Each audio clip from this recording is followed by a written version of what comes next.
Please, I can't sleep.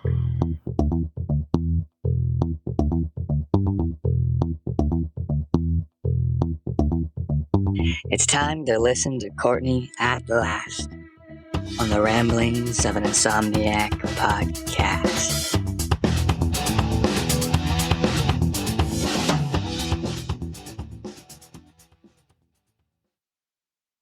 Hello, howdy everybody. Thank you so much for tuning into the Ramblings of an Insomniac. I am Courtney Perry. Thank you very much for listening. I appreciate it greatly. So today I wanted to talk about a couple of things. One, addiction, and the other, specifically alcoholism, and the other, parenting to an adult. Or I should say unparenting an adult. So those are the things I was going to go over today. I've been so serious, I feel like. But I did say that it was, sometimes I'd be serious and other times not so serious. So apparently we're on serious mode lately, which is okay. That's good. That's fine. Serious is good too. We need a little bit of everything, right? So, okay. So I wanted to talk about being a parent to adults and parenting an adult, or like I said, unparenting, because they're adults, so they don't need your parenting anymore. They don't need you to parent them. They are not minor children. They are grown adults and out in the world doing their thing. But I want to talk about that and how I felt really ill prepared when my sons, hit adulthood, and how I don't feel like anybody warned me about it. Maybe they did, and I just didn't take them seriously. So somebody could very well have warned me about being what happens when your children become adults and what that means for the parent, And this is not a bad thing. These are not bad things. It's just different. It's been interesting and kind of an adjustment, because I'm not a hover mom, but I'm very much a worrywart. Gosh, sorry, you can hear my dog in the background. I did say that I was going to get more professional and start getting, going upstairs to my office and use my fancy microphone. And I started recording a podcast the other day on it, but I don't have any furniture right now in my office, just the desk. And so it's incredibly echoey, and it sounds actually far worse, believe it or not, in my office than it does on this microphone on my iPhone. So, but that also means you can hear my dog being really obnoxious and like snoring and licking herself. It's great. Anyways, so we'll fix that. But anyways, moving on. I just feel that being in the role of mom to two sons. I have one that is 28 and the other is 24. So, they are well into adulthood. And admittedly, it took a lot of adjusting for me, because like I was saying, it's not that I'm a hover mom at all. In fact, I get teased a lot because I love my sons very, very much. And but I'm just someone that doesn't like to be around people a lot, and even my own family. I like being around them, hanging out with them for a certain amount of time, and then I'm like, okay, peace out, and then we all go do our thing. So it's not that I'm a hover mom, but I'm a worrywart. I worry about worrying. That's just what I do. I worry. I had to tattoo let go, not let it go, not Frozen, Brandy, but not let it go, like Frozen. But when I was 18, I had to actually tattoo the words let go on my wrist, because I'm so neurotic and I worry so much, and I'm such a control freak about a lot of things, that I have to remind myself to, let go of the things that I can't control, which is not my forte. So when your children become adults and you're used to being a control freak, it just doesn't, the two don't mesh very well. And I had to learn that. I'm still learning that. I have to go to counseling to remind myself of these things and learn to deal with it, because I very much always want to be involved and make sure that, they're, now, have you washed behind your ears and brushed your teeth? I don't do that, but I check in on them a lot, and it's obnoxious, and I know that it's obnoxious, but yet I just can't seem to stop. Now, in my defense, part of that is because my oldest has not always made the best choices.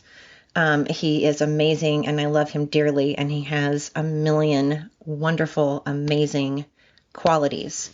But unfortunately, he struggles with some things that have led him to make some not so great or healthy or safe choices.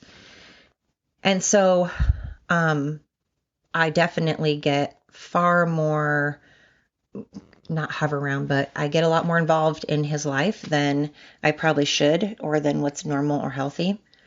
But I've just gotten so used to feeling always like something's going to happen to him, and always having that deep, being scared all the time. It's a weird feeling when you can't see your sons, yet you just and you have to just hope that everything you've taught them and everything you've said has resonated, and that they'll make good choices. And then when you realize they don't, and they've had consequences for those poor choices, you just go, well, crap, I hope they learn from that. Because of course we have to have mistakes. If we don't have mistakes, then we're never going to learn from them, and we're never going to grow from them, and we're not going to appreciate the good stuff. So mistakes are fine.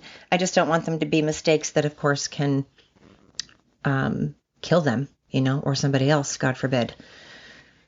And I'm so used to being in a position of kind of like a PTSD, because I've had so many people in my life that have struggled with addiction, and the outcome has never been even remotely good.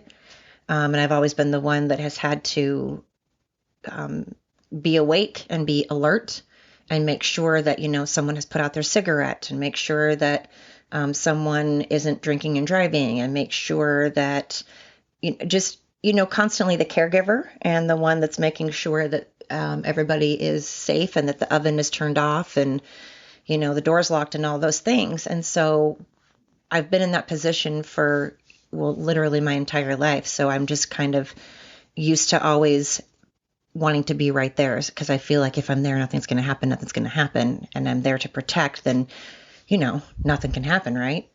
But obviously that's not right. And it's also obviously not healthy by any means. I can tell you from my, wrinkles and gray hair, and just constant, probably ulcers, I'm sure, that I have, that these are not healthy things to do. But I think it's natural. I admire parents that, are the ones that say, hey, if you need me, I'm here. I'm here if you want to talk. And if you want advice, then call me, and I'm here. But other than that, they just, they let their children live their life and make their mistakes, and have them be held accountable, and all of that. And I love that. And I'm like that in a lot of ways. I used to be like that. And then for many reasons I won't get into right now, I changed into a total crazy pants. I really did. I turned into such an overprotective, enabling parent. And those are things I never thought I would be. And those are things I didn't like it when other parents were that way. And I thought I was just so, that I knew everything, and that, I was so cool, because I will never be that person. And of course, never say never, And then I'm that person, and it's weird. But I wanted to talk about it because obviously I can't say obviously, but I doubt very seriously I'm the only parent that has these feelings, and that has thought this way, or is thinking this way currently. And when I have two sons are just genetically built to want to do stupid shit sometimes. I mean, so are women. Women do stupid crap. It's just different stupid crap. And boys seem like they do things that can harm themselves, that can kill themselves. Not because they're trying to. They just are like, oh, that looks fun, and then they do it. And I'm not saying because they're stupid. It's just their DNA, and they're just, they're that adrenaline seeking. Let's try it. Let's do it. And, God bless them. I admire it. I wish I was that way in some ways, I do. But when you have a son like I do that is wired to be so destructive, mentally and physically, it's very, very, very hard to parent. It's hard to be a mom. And, I used to think it was harder for them to not live with me and be away from me because well, then I'm not there to make sure they're home and see what they're doing.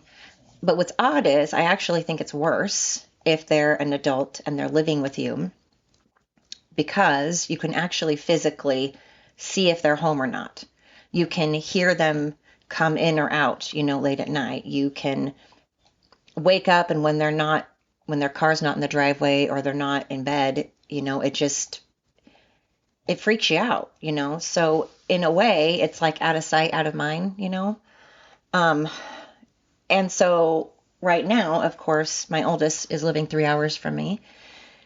And part of that makes it easier, like I just said, because I don't ever have to know if he's home late or not. But then for that same reason, it's also difficult because I don't know if he's home or not, It's weird. And so, and then if you have a son that struggles with addiction, like mine does, it adds a whole other level of worry and fear, I by no means am going to compare what I'm feeling to anybody that has been in the war at all, because I am not in the military. I've never seen combat. I've never been at war. But I have many, many, many, many friends and family members who have been. And from everything they describe, I feel as though, and again, I'm not comparing my struggles to people that have seen combat and been in war. I'm just saying I feel like I am in that constant state of looking around and always on guard, always one eye open, and one eye closed, and just always looking around. And I feel like I have to have my phone on, and I can never turn my phone off, because what if the one time I turn off my phone is the one time something happens? That actually happened to me with my dad. I turned off my phone. He wasn't feeling well, but I had kept my phone on, and my phone was acting weird. And I was like, well, you know what? It'll be fine. I'll turn off my phone. And I had it turned off for honestly, 4 hours. So it was quite a while. And I turned it back on, and ended up he was in the hospital. Now, I'm well aware whether I had my phone off or on, he would have still gone to the hospital. But again, it's just a weird feeling when you're in a constant state of a height of panic and awareness, and just always feeling like you can't fully go to sleep because you want to be able to hear the phone. And it's just hard being a parent to adults. And like I said, you can't be a parent. You have to be just there and support them, but not enable.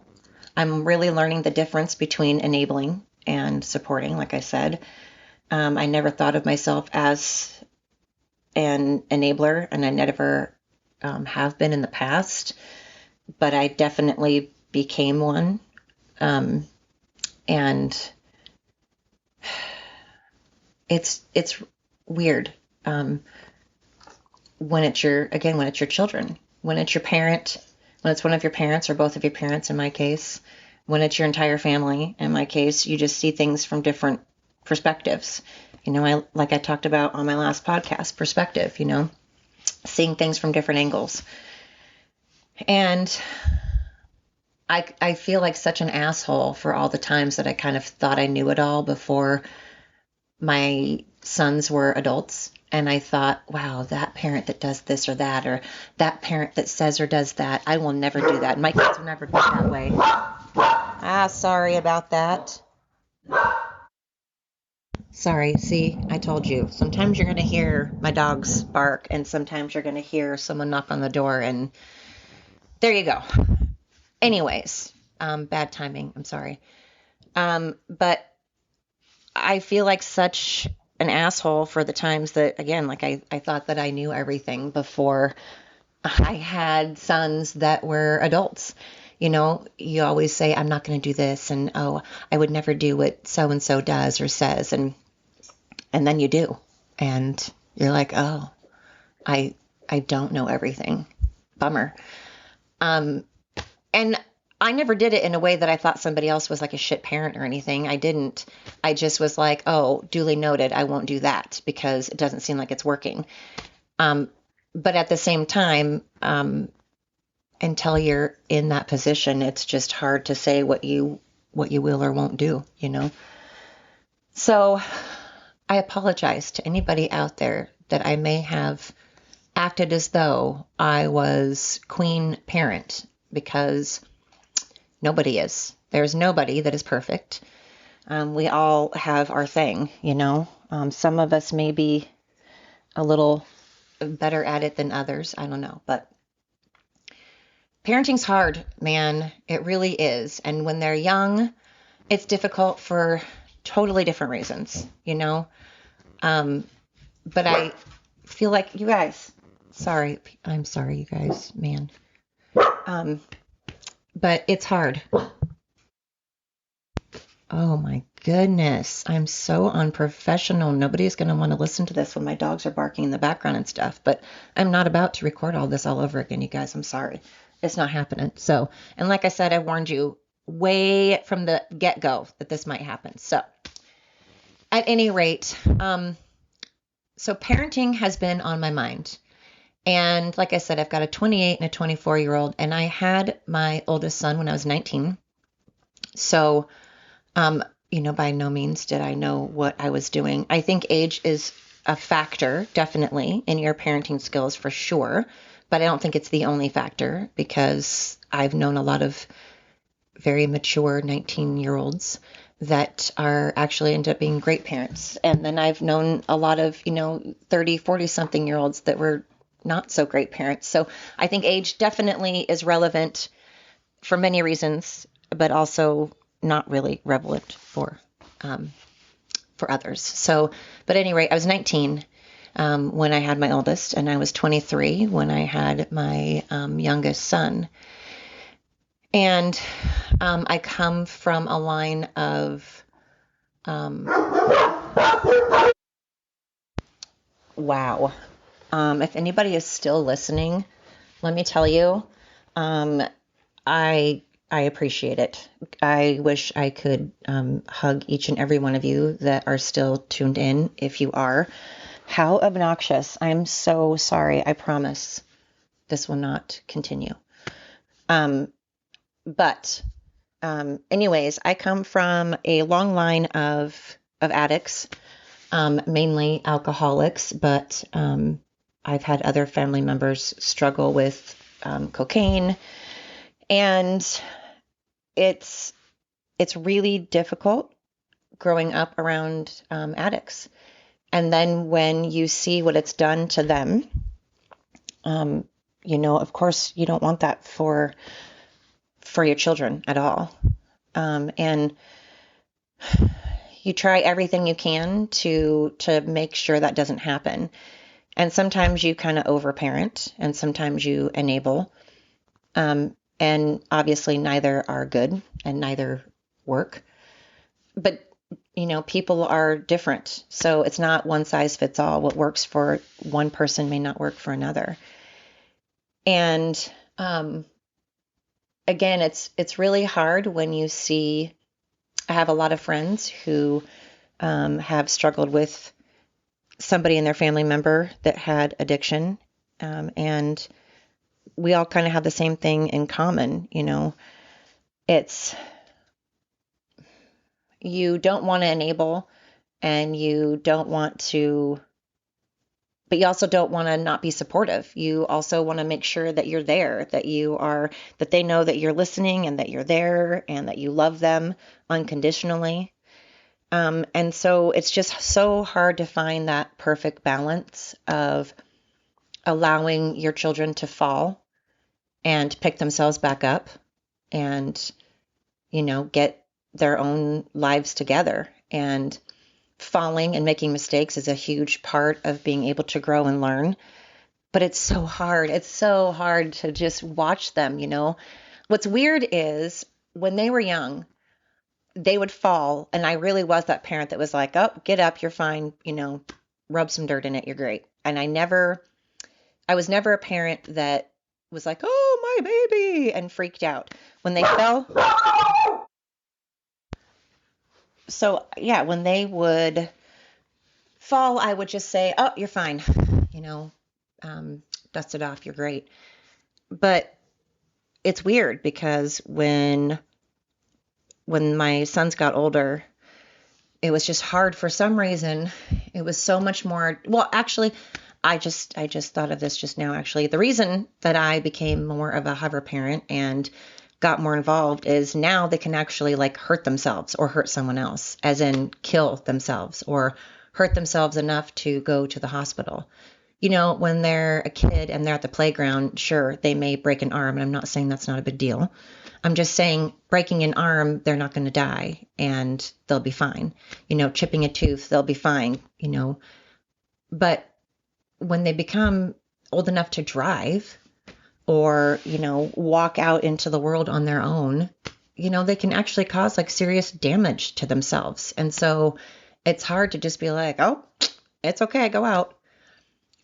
But at the same time, I'll never forget this. I had a boss once that told me something, and this has been 15 years ago now, and it's still to this day really resonates with me. I used to tell her how if my kids were out, I would wait up until they got home.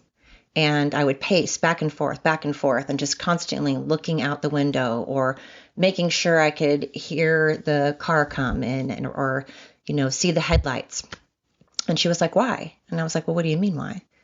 And she's like, well, what does that help? And I'm like, well, I don't know, but how can anyone possibly go to sleep when their children aren't home? And she was like, because whether you are up and pacing back and forth or you're asleep, neither one is going to change the outcome of whatever's going to happen. Whatever's going to happen is going to happen regardless if you're sleeping or awake, regardless if you're pacing back and forth or lying in bed.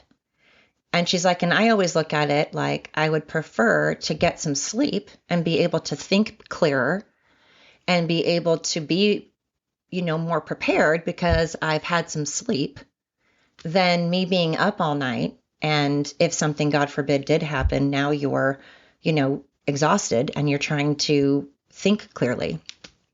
And I thought, okay, that's true. That's very true.